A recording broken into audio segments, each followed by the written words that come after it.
Pemirsa, Polres Minahasa Selatan menetapkan MT oknum guru di Motoling sebagai tersangka dalam kasus dugaan pelecehan seksual.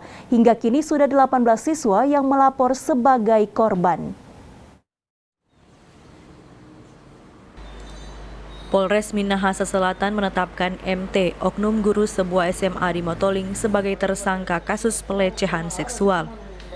Status tersangka ini ditetapkan berdasarkan hasil gelar perkara yang telah dilakukan sebelumnya. MT juga dijadwalkan menjalani pemeriksaan Kamis siang tadi.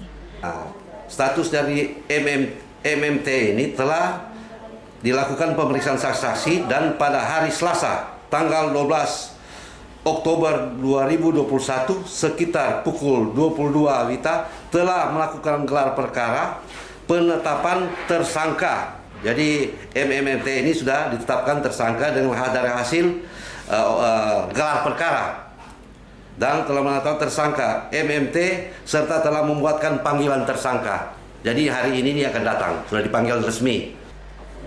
Berdasarkan keterangan Wakil Kepala Sekolah SMA di Motoling, Boy Ketumanduk, hingga Kamis ini sudah 18 orang siswi melapor sebagai korban pelecehan seksual tersangka oknum guru tersebut.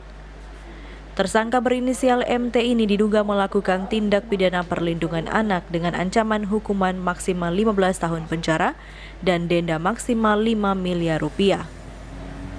Queen Simatau melaporkan untuk Kawan Nua TV.